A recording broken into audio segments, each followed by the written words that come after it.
أعوذ بالله من الشيطان الرجيم. بسم الله الرحمن الرحيم. وما أبرئ نفسي إن النفس لأمارة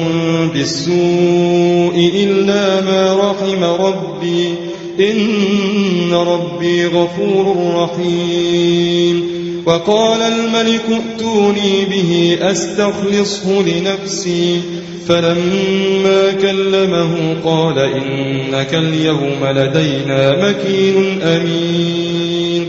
قال اجعلني على خزائن الأرض إني حفيظ عليم. وكذلك مكنا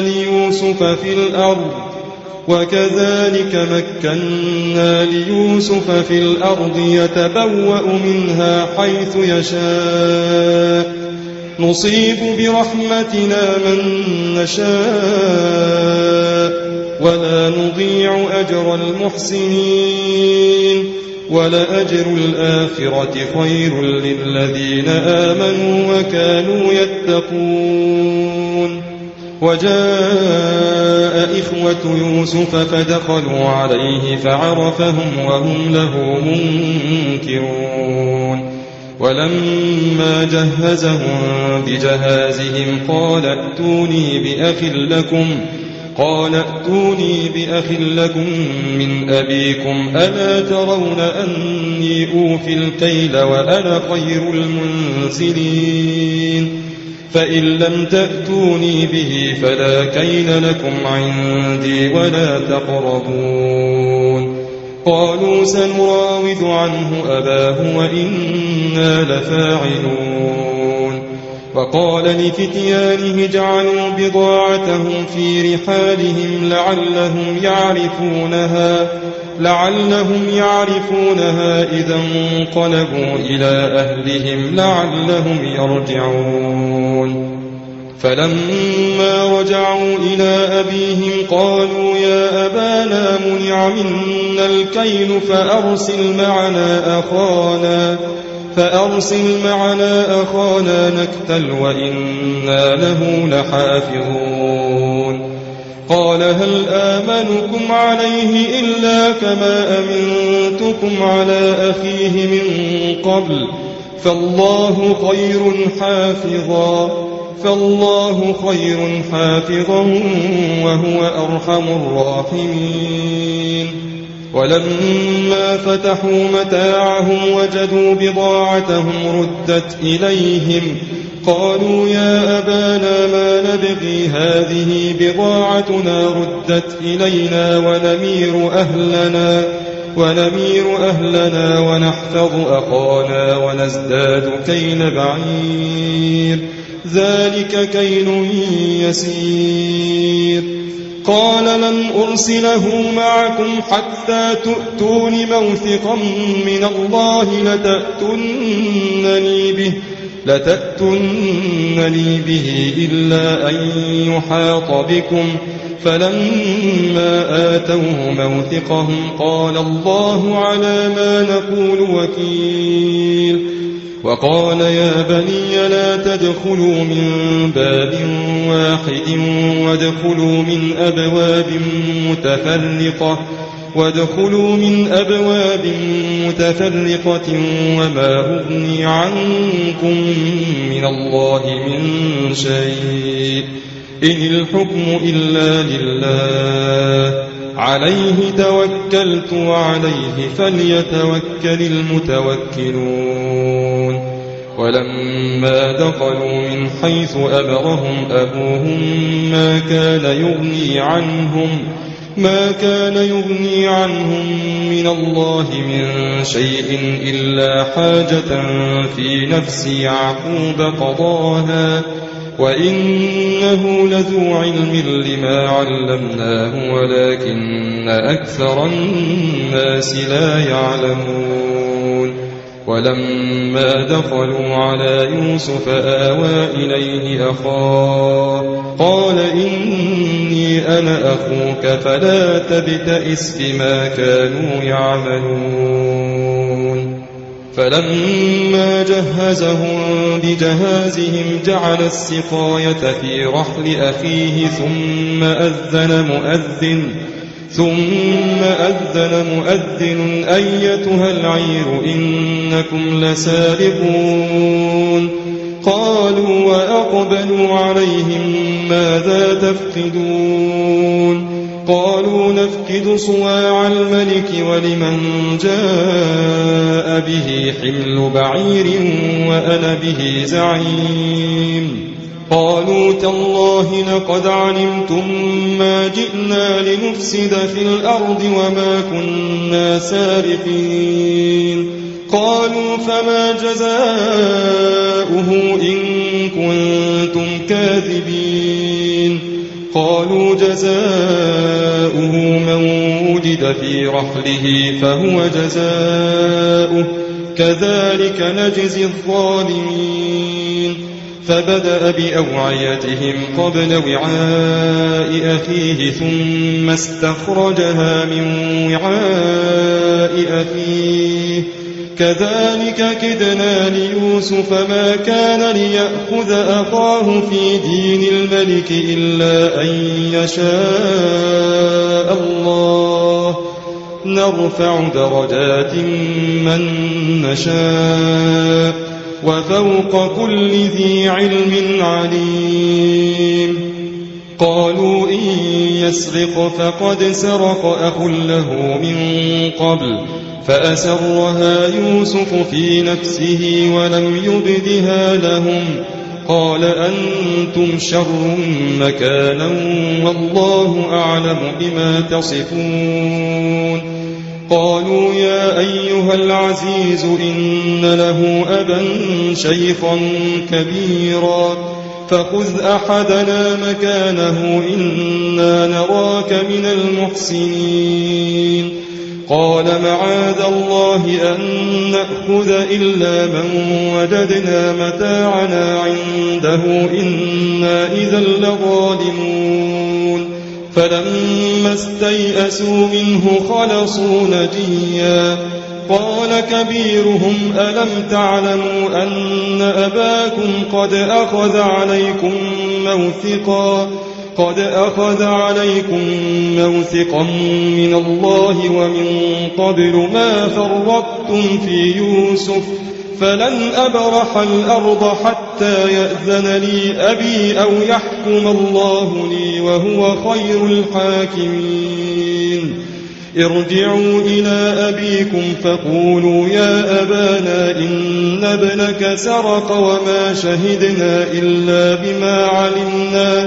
وما شهدنا إلا بما علمنا وما كنا للغيب حافظين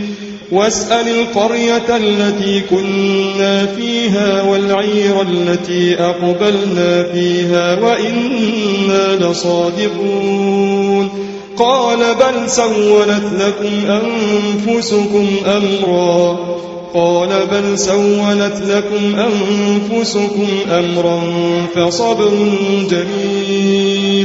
فصبر جميل عسى الله أن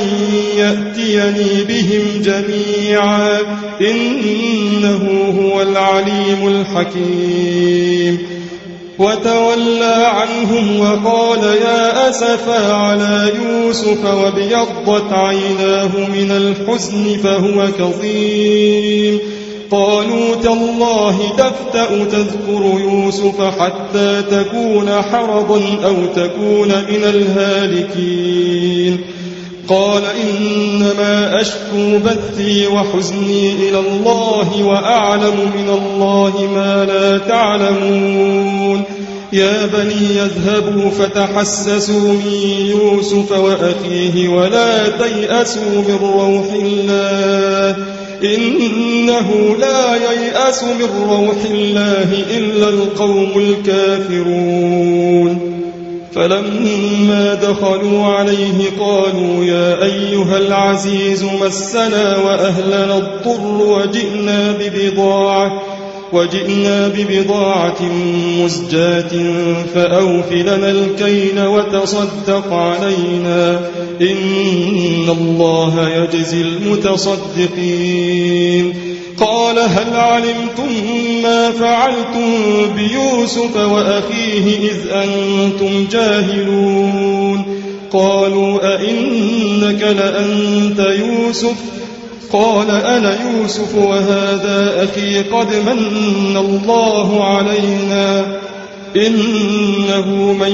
يتق ويصبر فإن الله لا يضيع أجر المحسنين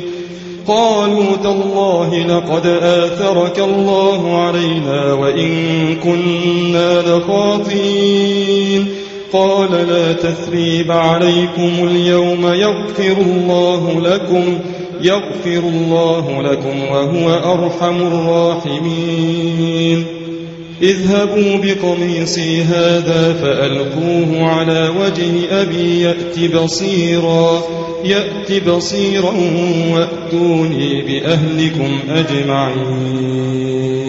ولما فصلت العير قال أبوهم إني لأجد ريح يوسف لولا أن تفندون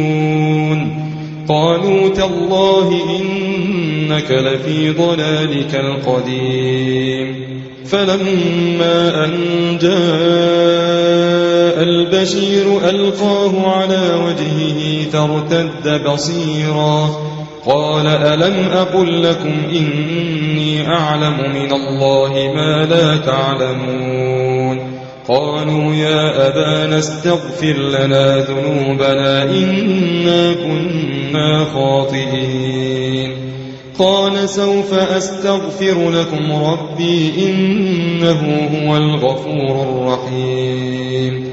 فلما دخلوا على يوسف آوى إليه أبويه وقال ادخلوا مصر إن شاء الله آمنين ورفع أبويه على العرش وخروا له سجدا وقال يا أبت هذا تأويل رؤياي من قبل قد جعلها ربي حقا وقد أحسن بي إذ أخرجني من السجن وجاء بكم من البدو من بعد أن نزغ الشيطان بيني وبين إخوتي إن ربي لطيف لما يشاء إنه هو العليم الحكيم رب قد آتيتني من الملك وعلمتني من تأويل الأحاديث فاطر السماوات والأرض أنت وليي في الدنيا والآخرة توفني مسلما وألحقني بالصالحين ذلك من أنباء الغيب نوحيه إليك وما كنت لديهم إذ أجمعوا أمرهم وهم يمكرون وما أكثر الناس ولو حرصت بمؤمنين وما تسألهم عليه من أجر إن هو إلا ذكر للعالمين وكأي من آية في السماوات والأرض يمرون عليها وهم عنها معرضون وما يؤمن أكثرهم بالله إلا وهم مشركون أفأمنوا أن تأتيهم غاشية من عذاب الله أو تأتيهم الساعة بغتة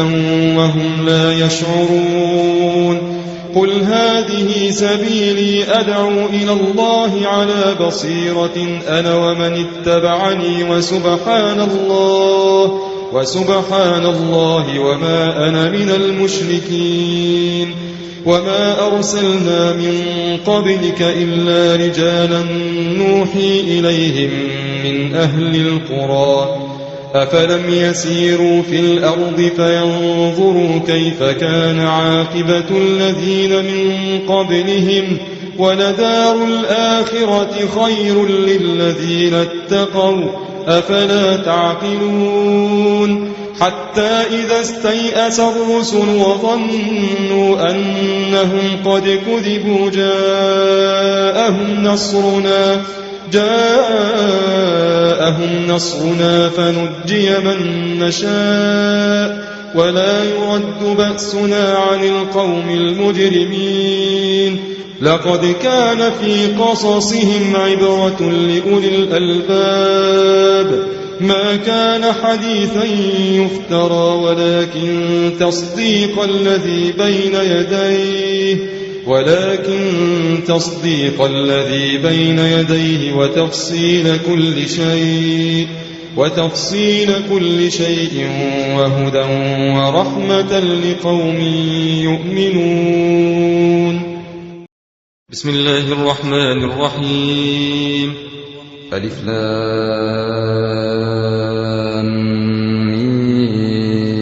ميم را تلك آيات الكتاب والذي أنزل إليك من ربك الحق ولكن أكثر الناس لا يؤمنون. الله الذي رفع السماوات بغير عمد ترونها ثم استوى على العرش وسخر الشمس والقمر كل يجري لأجل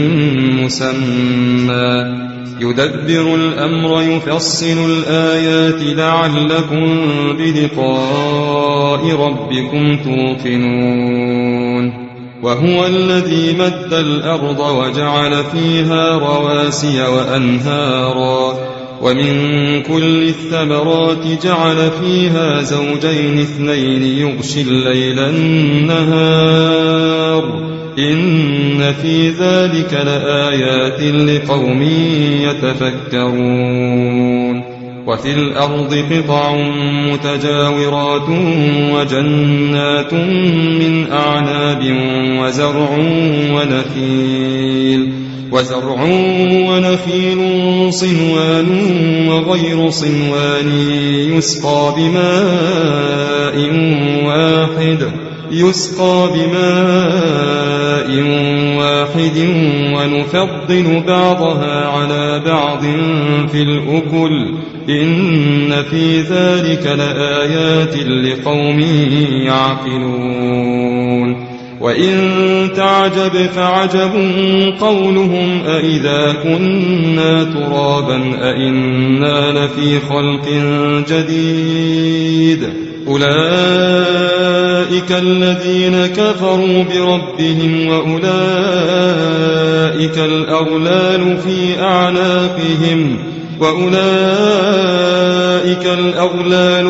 أعناقهم وأولئك أصحاب النار هم فيها خالدون. ويستعجلونك بالسيئة قبل الحسنة وقد خلت من قبلهم المثلات وإن ربك لذو مغفرة للناس على ظلمهم وإن ربك لشديد العقاب. ويقول الذين كفروا لولا أنزل عليه آية من ربه إنما أنت منذر ولكل قوم هاد الله يعلم ما تحمل كل أنثى وما تغيض الأرحام وما تزداد وكل شيء عنده بمقدار. عالم الغيب والشهادة الكبير المتعال سواء منكم من أسر القول ومن جهر به ومن هو مستخف بالليل وسارب بالنهار له معقبات من بين يديه ومن خلفه يحفظونه من أمر الله إن الله لا يغير ما بقوم حتى يغيروا ما بأنفسهم وإذا أراد الله بقوم سوءا فلا مرد له وما لهم من دونه من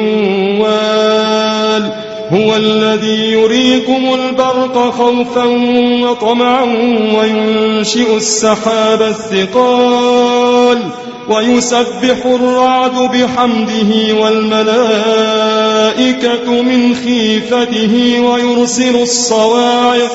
ويرسل الصواعق فيصيب بها من يشاء وهم يجادلون في الله وهو شديد المحال له دعوة الحق والذين يدعون من دونه لا يستجيبون لهم بشيء إلا كباسط كفيه إلى الماء ليبلغ فاه وما هو ببالغه وما دعاء الكافرين إلا في ضلال ولله يسجد من في السماوات والأرض طوعا وكرها وظلالهم بالغدو والآصال قل من رب السماوات والأرض قل الله قل أفاتخذتم من دونه أولياء لا يملكون لأنفسهم نفعا ولا ضرا قل هل يستوي الأعمى والبصير أم هل تستوي الظلمات والنور أم جعلوا لله شركاء خلقوا كخلقه فتشابه الخلق عليهم قل الله خالق كل شيء وهو الواحد القهار أنزل من السماء ماء فسالت أودية بقدرها فاحتمل السيل زبدا رابيا ومما يوقدون عليه في النار ابتغاء حلية أو متاع زبد مثله كذلك يضرب الله الحق والباطل فأما الزبد فيذهب جفاء وأما ما ينفع الناس فيمكث في الأرض كذلك يضرب الله الأمثال للذين استجابوا لربهم الحسنى والذين لم يستجيبوا له لو أن لهم ما في الأرض جميعا ومثله معه لافتدوا به أولئك لهم سوء الحساب ومأواهم جهنم وبئس المهاد أفمن يعلم أنما أنزل إليك من ربك الحق كمن هو أعمى إنما يتذكر أولو الألباب الذين يوفون بعهد الله ولا ينقضون الميثاق والذين يصلون ما أمر الله به أن يوصل ويخشون ربهم ويخافون سوء الحساب والذين صبروا ابتغاء وجه ربهم وأقاموا الصلاة وأنفقوا مما رزقناهم سرا وعلانية ويدرؤون بالحسنة السيئة أولئك لهم عقبى الدار جنات عدن يدخلونها ومن صلح من آبائهم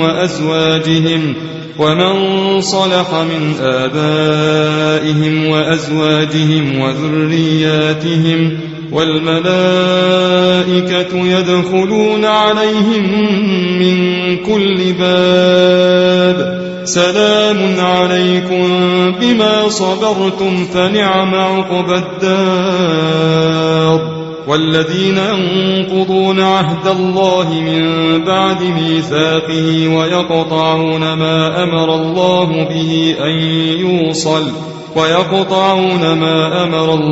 به أن يوصل ويفسدون في الأرض أولئك لهم اللعنة ولهم سوء الدار. الله يبسط الرزق لمن يشاء ويقدر وفرحوا بالحياة الدنيا وما الحياة الدنيا في الآخرة إلا متاع. ويقول الذين كفروا لولا أنزل عليه آية من ربه قل إن الله يضل من يشاء ويهدي إليه من أناب. الذين آمنوا وتطمئن قلوبهم بذكر الله ألا بذكر الله تطمئن القلوب. الذين آمنوا وعملوا الصالحات طوبى لهم وحسن مآب. كذلك أرسلناك في أمة قد خلت من قبلها لتتلو عليهم الذي أوحينا إليك وهم يكفرون بالرحمن قل هو ربي لا إله إلا هو عليه توكلت وإليه متاب. ولو أن قرآنا سيرت به الجبال أو قطعت به الأرض أو كلم به الموتى بل لله الأمر جميعا. أفلم ييأس الذين آمنوا أن لو يشاء الله لهدى الناس جميعا ولا يزال الذين كفروا تصيبهم بما صنعوا قارعة أو تحل قريبا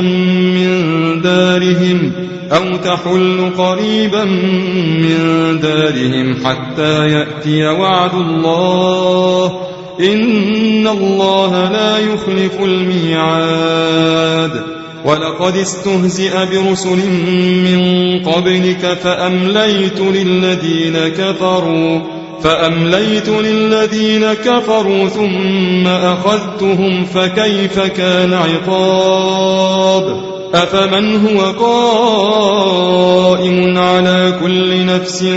بما كسبت وجعلوا لله شركاء قل سموهم أم تنبئونه بما لا يعلم في الأرض أم بظاهر من القول بل زين للذين كفروا مكرهم وصدوا عن السبيل ومن يضلل الله فما له من هاد. لهم عذاب في الحياة الدنيا ولعذاب الآخرة أشق وما لهم من الله من واق. مثل الجنة التي وعد المتقون تجري من تحتها الأنهار أكلها دائم وظلها تلك عقبى الذين اتقوا وعقبى الكافرين النار. والذين آتيناهم الكتاب يفرحون بما أنزل إليك ومن الأحزاب من ينكر بعضه قل إنما أمرت أن أعبد الله ولا أشرك به إليه أدعو وإليه مآب. وكذلك أنزلناه حكما عربيا ولئن اتبعت أهواءهم بعدما جاءك من العلم ما لك من الله من ولي ولا واق. ولقد أرسلنا رسلا من قبلك وجعلنا لهم أزواجا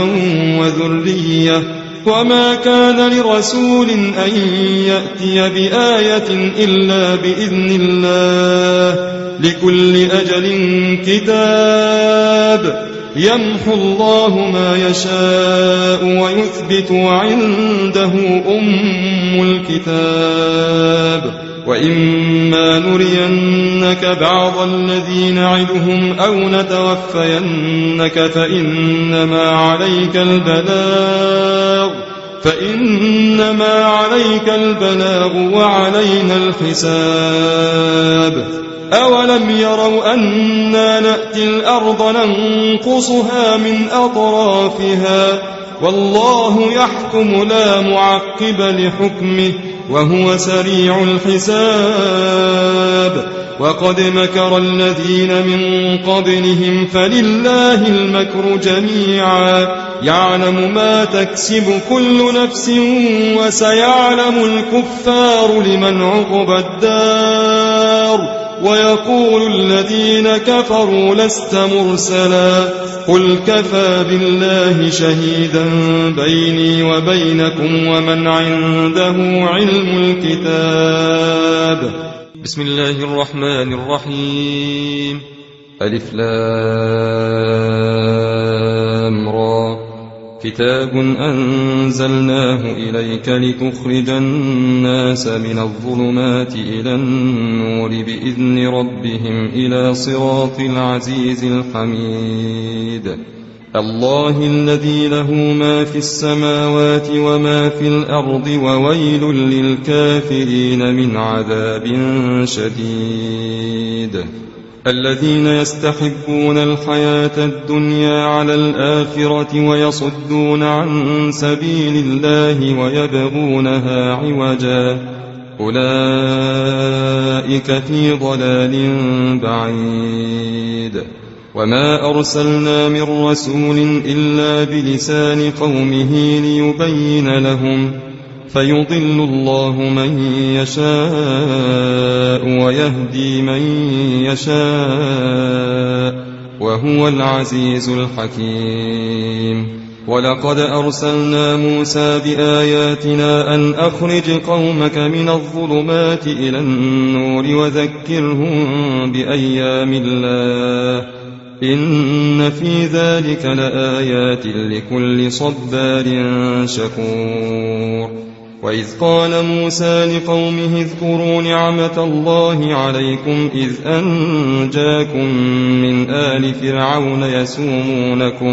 يسومونكم سوء العذاب ويذبحون أبناءكم ويستحيون نساءكم وفي ذلكم بلاء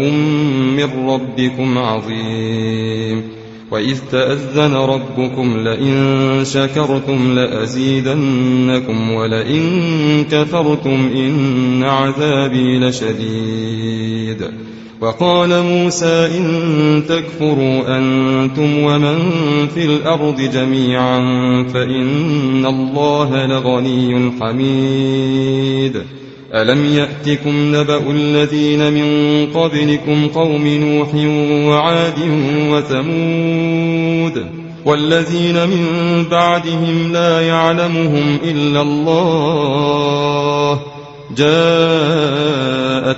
رسلهم بالبينات فردوا أيديهم في أفواههم وقالوا إنا كفرنا بما أرسلتم به وإنا لفي شك مما تدعوننا إليه مريب قالت رسلهم أفي الله شك فاطر السماوات والأرض يدعوكم ليغفر لكم من ذنوبكم ويؤخركم إلى أجل مسمى قالوا إن أنتم إلا بشر مثلنا تريدون أن تصدونا عما كان يعبد آباؤنا فأتونا بسلطان مبين قالت لهم رسلهم إن نحن إلا بشر مثلكم ولكن الله يمن على من يشاء من عباده وما كان لنا أن نأتيكم بسلطان إلا بإذن الله وعلى الله فليتوكل المؤمنون وما لنا ألا نتوكل على الله وقد هدانا سبلنا ولنصبرن على ما آذيتمونا وعلى الله فليتوكل المتوكلون وقال الذين كفروا لرسلهم لنخرجنكم من أرضنا أو لتعودن في ملتنا فأوحى إليهم ربهم لنهلكن الظالمين ولنسكننكم الأرض من بعدهم ذلك لمن خاف مقامي وخاف وعيد واستفتحوا وخاب كل جبار عنيد من ورائه جهنم ويسقى من ماء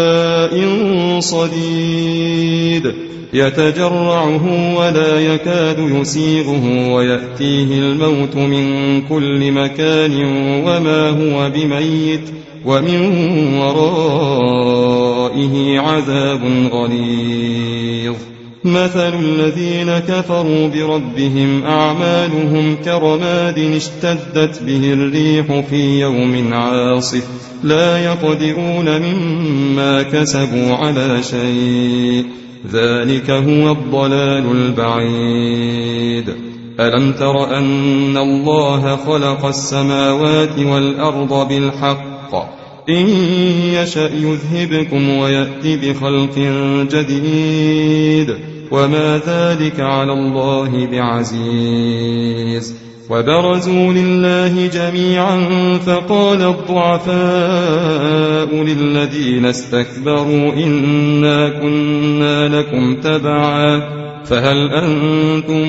مغنون عنا من عذاب الله من شيء قالوا لو هدانا الله لهديناكم سواء علينا أجزعنا أم صبرنا ما لنا من محيص وقال الشيطان لما قضي الأمر إن الله وعدكم وعد الحق ووعدتكم فأخلفتكم وما كان لي عليكم من سلطان إلا أن دعوتكم فاستجبتم لي فلا تلوموني ولوموا أنفسكم ما أنا بمصرخكم وما أنتم بمصرخي إني كفرت بما أشركتمون من قبل إن الظالمين لهم عذاب أليم وأدخل الذين آمنوا وعملوا الصالحات جنات تجري من تحتها الأنهار خالدين فيها بإذن ربهم تحيتهم فيها سلام ألم تر كيف ضرب الله مثلا كلمة طيبة كشجرة طيبة أصلها ثابت وفرعها في السماء تؤتي أكلها كل حين بإذن ربها ويضرب الله الأمثال للناس لعلهم يتذكرون ومثل كلمة خبيثة كشجرة خبيثة اجتثت من فوق الأرض ما لها من قرار يثبت الله الذين آمنوا بالقول الثابت في الحياة الدنيا وفي الآخرة ويضل الله الظالمين ويفعل الله ما يشاء ألم تر إلى الذين بدلوا نعمة الله كفرا وأحلوا قومهم دار البوار جهنم يصلونها وبئس القرار وجعلوا لله أندادا ليضلوا عن سبيله قل تمتعوا فإن مصيركم إلى النار قل لعبادي الذين آمنوا يقيموا الصلاة وينفقوا مما رزقناهم سرا وعلانية من قبل أن يأتي من قبل أن يأتي يوم لا بيع فيه ولا خلال الله الذي خلق السماوات والأرض وأنزل من السماء ماء فأخرج به من الثمرات رزقا لكم وسخر لكم الفلك لتجري في البحر بأمره وسخر لكم الشمس والقمر دائبين وسخر لكم الليل والنهار وآتاكم من كل ما سألتموه وإن تعدوا نعمة الله لا تحصوها إن الإنسان لظلوم كفار وإذ قال إبراهيم رب اجعل هذا البلد آمنا واجنبني وبني أن نعبد الأصنام رب إنهن أضللن كثيرا من الناس فمن تبعني فإنه مني ومن عصاني فإنك غفور رحيم ربنا إني أسكنت من ذريتي بواد غير ذي زرع عند بيتك المحرم ربنا ليقيموا الصلاة فاجعل أفئدة من الناس تهوي إليهم وارزقهم من الثمرات لعلهم يشكرون ربنا إنك تعلم ما نخفي وما نعلن وما يخفى على الله من شيء في الأرض ولا في السماء الحمد لله الذي وهب لي على الكبر إسماعيل وإسحاق إن ربي لسميع الدعاء رب اجعلني مقيم الصلاة ومن ذريتي ربنا وتقبل دعاء ربنا اغفر لي ولوالدي وللمؤمنين يوم يقوم الحساب ولا تحسبن الله غافلا عما يعمل الظالمون إنما يؤخرهم ليوم تشخص فيه الأبصار مهطعين مقنعي رؤوسهم لا يرتد إليهم طرفهم وأفئدتهم هواء وأنذر الناس يوم يأتيهم العذاب فيقول الذين ظلموا ربنا أخرنا إلى أجل قريب نجب دعوتك ونتبع الرسل أولم تكونوا أقسمتم من قبل ما لكم من زوال وسكنتم في مساكن الذين ظلموا أنفسهم وتبين لكم كيف فعلنا بهم وضربنا لكم الأمثال وقد مكروا مكرهم وعند الله مكرهم وإن كان مكرهم لتزول منه الجبال فلا تحسبن الله مخلف وعده رسله إن الله عزيز ذو انتقام يوم تبدل الأرض غير الأرض والسماوات وبرزوا لله الواحد القهار وترى المجرمين يومئذ مقرنين في الأصفاد سرابيلهم من قطران وتغشى وجوههم النار ليجزي الله كل نفس ما كسبت إن الله سريع الحساب هذا بلاغ للناس ولينذروا به وليعلموا أنما هو إله واحد وليذكر أولو الألباب.